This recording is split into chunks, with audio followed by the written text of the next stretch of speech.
ایک بار درود پاک پڑھیں اور اللہم صلی علیہ وسلم نحن ایمان محمد۔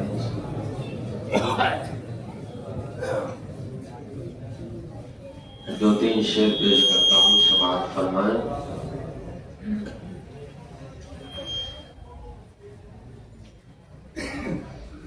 کہ مصطفیٰ جان دو عالم کی جمالی آنکھیں،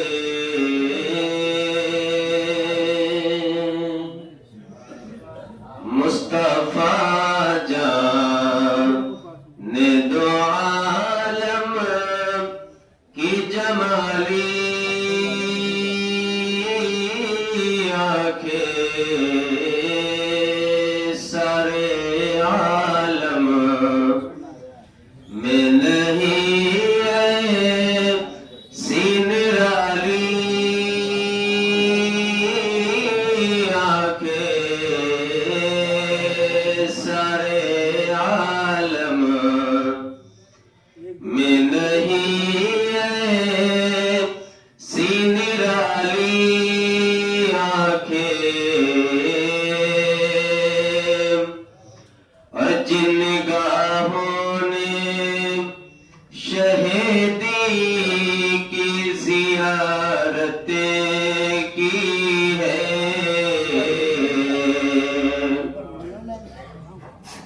کہ جن نگاہوں نے شہیدی کی زیارت کی ہے، اور کتنی افضل ہے انہیں دیکھنے والی آنکھیں، کتنی افضل ہے انہیں دیکھنے والی آنکھیں،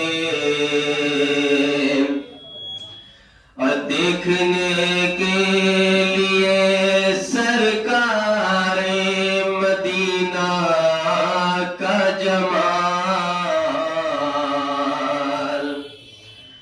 کہ دیکھنے کے لیے سرکار مدینہ کا جمال،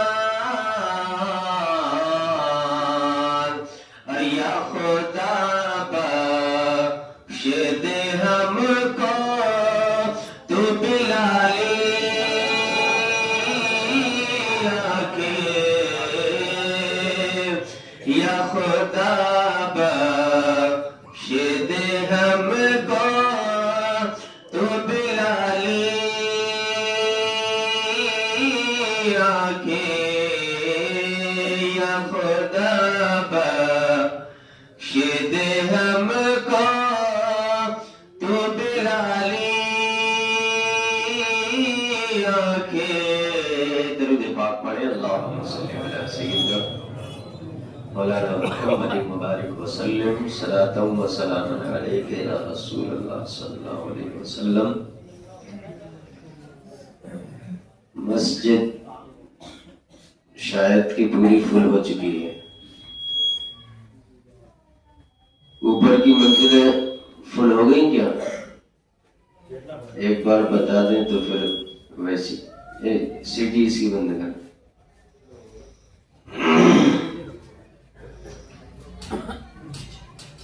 اللہ کرے ایسی دو جماعتیں ہر دن اور ہر ٹائم ہوں۔ ایسا تو نہیں ہے کہ یہ لاسٹ دن ہے۔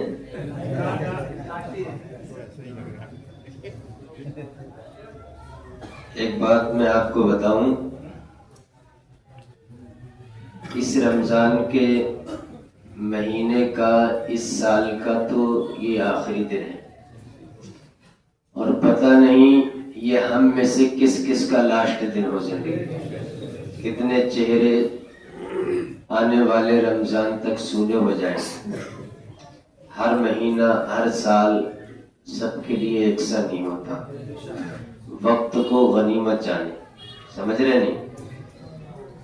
یہ دنیا کی ریل بیل میں، دنیا کی رنگینیوں میں ہم اتنا گم ہو گئے کہ انسان جب اپنے نئے رشتہ دار کو گنوانے پہ آتا ہے تو دوسروں کی مکان کو بھی اپنا بتا دیتا ہے کہ یہ بھی میرا ہے، یہ بھی میرا ہے. لیکن جب اللہ کی راہ میں دینے کا نمبر آتا ہے تو راستے ڈھونڈتے ہیں کہ زکوٰۃ ہوئی یا نہیں ہوئی ہم پر. جب نئی رشتہ داری میں بتائے گا تو بڑھ چڑھ کر کے بتائے گا، اور جب راہ خدا میں دینے کا نمبر آئے گا تو انسان ہیلے بازی تلاش کرتا ہے. جبکہ سوچنا چاہیے جس مکان میں آپ رہتے ہیں وہ آپ سے پہلے آپ کے باپ کا تھا، ان سے پہلے ان کے باپ کا تھا، ان سے پہلے ان کے باپ کا تھا. تو پتہ یہ چلا کہ یہ کسی کا اپنا نہیں. سمجھے نہیں؟ اور کبھی بھی جو ہے انسان یہ جا سکتا ہے یہاں سے، کوئی دوسرا آئے گا. ارے بھائی آپ ہیں، آج مسجد میں نماز پڑھ رہے ہیں، آپ کو صف اول میں جگہ ملی، کل ہو سکتا ہے آپ نہ ہو، آپ کی جگہ کوئی دوسرا آ کر کے بیٹھے. امام آج ہم ہیں، ہم نہ ہو، کوئی دوسرا ہے. مؤذن کوئی آج ہے، کوئی کل ہے، دوسرا کوئی دوسرا مؤذن آ جائے. تو یہ دنیا کا سسٹم ہے، آتے جاتے رہتے ہیں. یہاں کوئی ہمیشہ نہیں رہتا. سمجھ رہے نہیں؟ حضرت عیسیٰ علیہ السلام کے اچھا سب سے اوپر کی منزل خالی ہے، اس سے فل کرائیں پھر انشاءاللہ ٹھیک ہے جائے. حضرت عیسیٰ علیہ السلام کے دور میں ایک بندہ آیا، کہا کہ حضور میں آپ کے ساتھ رہنا چاہتا ہوں. کہا کہ اچھا. کہا پھر آپ میرے ساتھ رہ لو گے؟ کہا جی. کہا کیا چاہیے؟ کہا کہ صرف ایک روٹی چاہیے.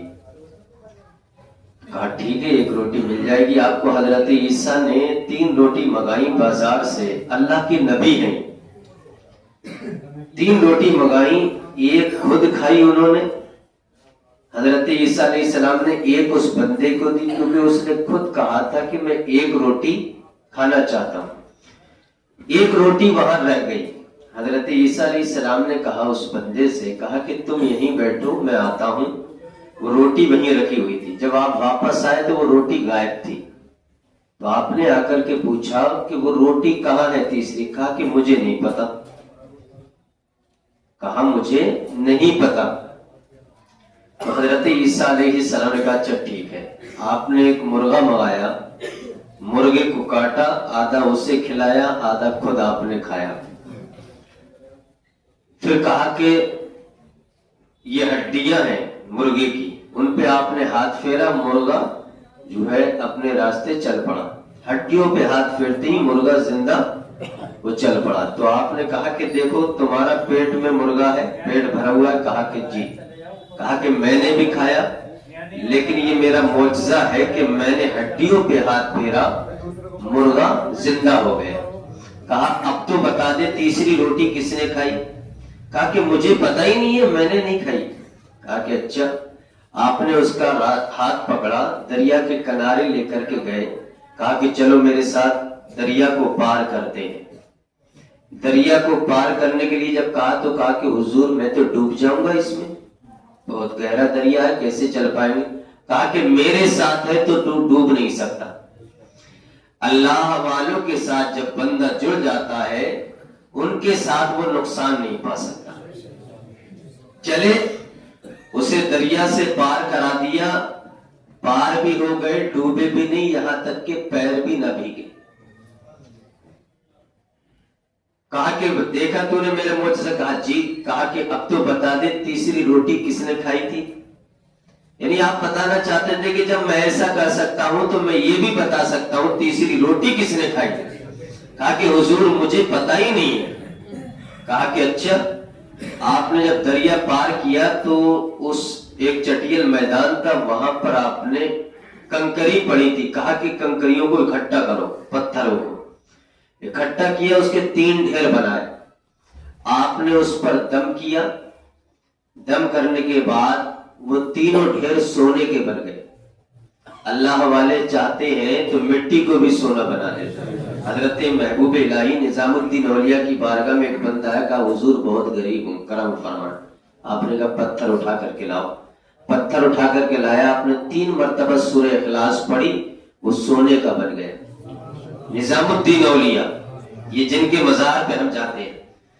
اس نے کہا کہ ارے یہ تو بہت اچھا ہوا کہ سونا بھی مل گیا، سونا بنانے کی مشین بھی مل گئی کہ سورہ اخلاص پڑھو 3 مرتبہ، قل ہو اللہ شریف، سونا بنے گا۔ اب وہ گیا گھر کو، خوش تھا، سونے کا ڈیلا بھی تھا۔ گھر جا کر کے اس نے پتھر اکٹھے کیے، رات بھر سورہ اخلاص پڑھتا رہا، سونا کیا سنہرا بھی نہ بنا۔ اور دم کرتے کرتے وہ خود بے دم ہو گیا، لیکن اس پہ کچھ اثر ہی نہ ہوا۔ آیا صبح، کہا کہ حضور کیا معاملہ ہے؟ آپ نے تو 3 مرتبہ سورہ اخلاص پڑھی، آپ نے 3 مرتبہ میں سونا بنا دیا، میں پوری رات پڑھتا رہا، سونا کیا سنہرا بھی نہ ہوا وہ تو؟ کہا کہ ٹھیک ہے، قرآن وہی ہے جو میں نے پڑھا تھا اور جو تو نے پڑھا ہے، دونوں ایک ہی قرآن ہے، لیکن مٹی کو سونا بنانے کے لیے محبوب الہی کی زبان چاہیے۔ مٹی کو سونا بنانے کے لیے محبوب الہی کی زبان چاہیے۔ حضرت عیسیٰ نے کہا کہ پتھر اکٹھے کرو، اکٹھے ہوئے، آپ نے دم کیا، تینوں ڈھیر سونا بن گئے۔ پھر آپ نے کہا کہ ایک ڈھیر میرا ہے، میں نے 1 روٹی کھائی، دوسرا ڈھیر تیرا ہے، اور تیسرا اس کا ہے جس نے تیسری روٹی کھائی ہے۔ کہا کہ حضور میں نے کھائی تھی۔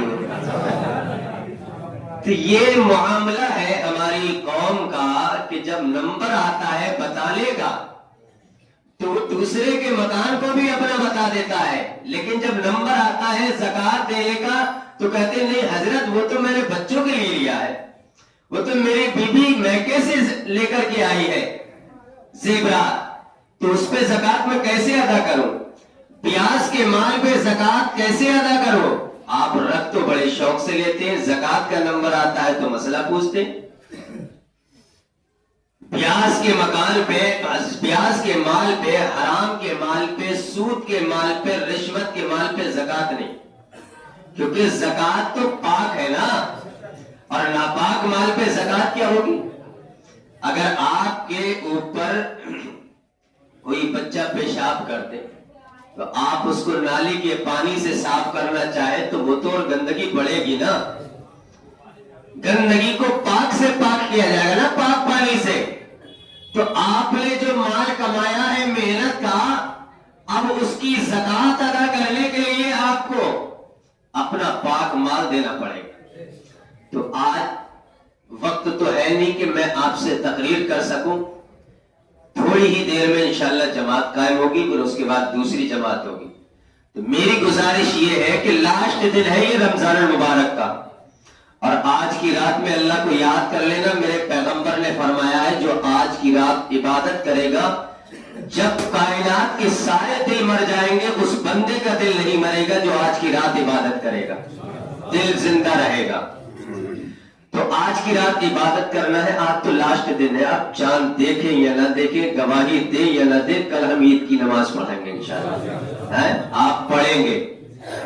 پڑھیں گے نہیں پڑھیں گے؟ انشاءاللہ زندہ رہیں گے تو پڑھیں گے۔ کل انشاءاللہ ٹائم جو تھا 7:30 بجے، اسی وقت پہ اپنی نماز ادا کی جائے گی۔ تو آج لاسٹ دن ہے،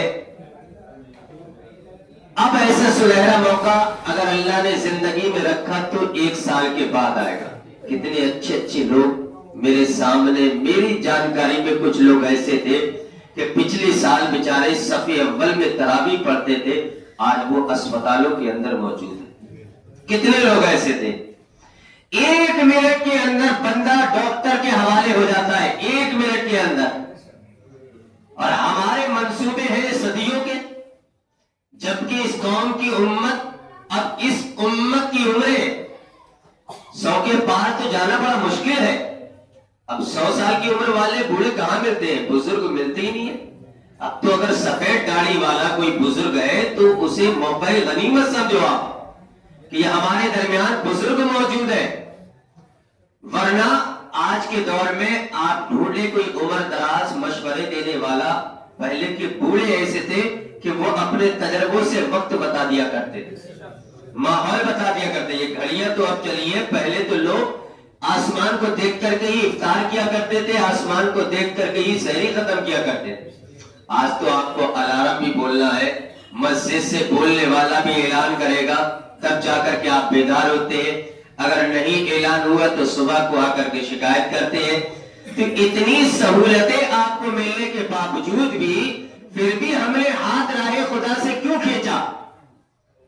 اگر آپ میں کوئی ایسا بندہ ہے کہ جو یہ چاہتا ہے کہ میں اپنی زندگی کا یہ لاسٹ دن سمجھتا ہوں، حضرت علی فرماتے ہیں کہ میں ایک طرف سلام پھیرتا ہوں، مجھے امید نہیں ہے کہ دوسری طرف بھی پھیر پاؤں گا یا نہیں پھیر پاؤں گا. یہ زندگی ایسی ایک دھوکے والی چیز ہے، کبھی پتہ نہیں کب چلے جائے یہاں سے. حضرت عمر بن عبدالعزیز خلفائے راشدین کے بعد سب سے بڑے بادشاہ اسلام کا نام ہے عمر بن عبدالعزیز. جب آپ حرم میں جائیں گے یا مدینہ شریف میں جائیں گے، جگہ بہ جگہ گیٹ پر حضرت عمر بن عبدالعزیز کا نام لکھا ہوا دکھائی دے گا. خانہ کعبہ کے اندر جب آپ مطاف میں گھسیں گے، کئی گیٹوں پر حضرت عمر بن عبدالعزیز کا نام ہے کہ بابے عبدالعزیز عمر بن عبدالعزیز. ایسا مرد مجاہد اور قلندر ہے کہ اس بندے نے کبھی بھی جو ہے بیت المال سے 1 روپیہ خرچ نہیں کیا، 1 روپیہ خرچ نہیں کیا آپ نے. اور نتیجہ یہ تھا کہ آپ اگر کوئی کام لکھتے تھے، لوگوں کا بادشاہ تھے پوری دنیا کے، تو ایک دن رات میں چراغ جلا کر کے لوگوں کا حساب کتاب لکھ رہے تھے آپ. پھر اپنے گھر کا خود میٹر آ گیا، جب آپ لکھنے لگے تو وہ چراغ بجھایا، دوسرا جلایا. کسی نے کہا کہ حضور ایسا کیوں؟ کہا کہ وہ جو میں کر رہا تھا چراغ جلا کر کے کام، وہ لوگوں کا کام تھا. اب میں اپنے گھر کا کام کرنے لگا ہوں تو اپنا چراغ جلاؤں گا. یا تو مسجد کا پنکھا چلا کر کے لوگ سوتے ہیں آرام سے، وہ کہتے ہیں ارے ہم تو مسجد میں ہیں، مسجد میں نماز پڑھنے آئے ہیں تو آرام بھی یہی ہوگا. عمر بن عبدالعزیز بادشاہ اسلام ہے، کہتے ہیں میرا کام اب ہے تو میں اپنا چراغ جلاؤں گا. اور ایسا نہیں کہ بیت المال سے گھوٹالہ کر کے مال بچایا تھا اس میں سے اپنے بچوں پہ خرچ کرتے تھے، نہیں، تنخواہ باندھی دیا آپ نے باضابطہ. کہا میرا کام ہے تو میں اپنا پنکھا چلاؤں گا. آج تو لوگ جو ہے مسجد کے فنڈوں سے خرچ کر لیتے. اللہ ماشاءاللہ بہت سارے ایسے بھی ہیں جو درد رکھتے ہیں مسجد کا، چاہتے ہیں کہ مسجد کا 1 روپیہ خرچ نہ ہو. میں تو یہ کہتا ہوں کہ جو لوگ مسجد میں تیجے یا فاتحہ وغیرہ کرتے ہیں تو وہ مسجد کو کچھ نہ کچھ دے کر کے جایا کریں. اگر آپ کسی کا بھی حال یا کچھ لیں گے تو وہ آپ کو کرائے پر ہی دیتا ہے. شادی حال بک کریے آپ ایک دن کے لیے، لاکھ لاکھ روپے کا شادی حال بک ہوتا ہے. جب مسجد کی بجلی خرچ ہوتی ہے، مسجد کے فرش پہ آپ بیٹھتے ہیں تو مسجد کا بھی لوگوں کو تعاون کر کے جانا چاہیے. حضرت عمر بن عبدالعزیز سے ایک دن پہلے ان کی بچیوں نے کہا ابا جی کل عید ہے، ہمارے کپڑے بناؤ. کہا کہ بیٹا کپڑوں کا تو انتظام ہے نہیں اپنے پاس، بادشاہ اسلام ہے، یہاں تو فقیر بھی ہے، وہ کہتا ہے کپڑے بناؤں گا چاہے بھیک مانگ کر کے کیوں نہ لانا پڑے. بھیک مانگ کر کے لوگ بچوں کے کپڑے بنا لیتے ہیں. کہا کہ بیٹا انتظام نہیں ہے. کہا ابا جی اگر ہم نہیں پہنیں گے تو ہماری سہیلیاں کہیں گی بادشاہ کی بیٹیاں ہیں اور یہ کپڑے نہیں پہنی ہے. جب بچیوں نے زیادہ اصرار کیا، بیٹی کا پیار جو ہوتا ہے وہ دل پہ چبھتا ہے. بیٹے کے پیار کو تو 1% باپ نظر انداز کر سکتا ہے، لیکن بیٹی جب کہتی ہے تو باپ کا دل ٹوٹ جاتا ہے اگر اس کی فرمائش پوری نہ ہو. کہا کہ بیٹی انتظام نہیں ہے، کیا کیا جائے؟ کہا کہ ابا جی آپ ایسا کریں 1 مہینے کی تنخواہ بیت المال سے ایڈوانس لے لیں، اس میں سے ہمارے کپڑے بنا دیں، پھر آپ ایک آنے والے مہینے میں تنخواہ نہ لینا، ایڈوانس لے لینا. کہا کہ ٹھیک ہے. آپ گئے بیت المال کے خزانچی کے پاس، اگر چاہتے تو آپ جو ہے اجازت لینے کی آپ کو کیا ضرورت تھی، بادشاہ تھے آپ نے خود اسے خزانچی بنایا تھا. کہا کہ خزانچی صاحب ایسا کرو مجھے 1 مہینے کی تنخواہ دے دو، میں بچوں کے کپڑے بناؤں گا عید کے لیے. تو کہا کہ ٹھیک ہے آپ تو بادشاہ ہیں، آپ کو اختیار ہے، لیکن ایک بات کہنا چاہتا ہوں، خزانچی بھی کیسے تھے پہلے لوگ، خزانچی بھی کیسے تھے،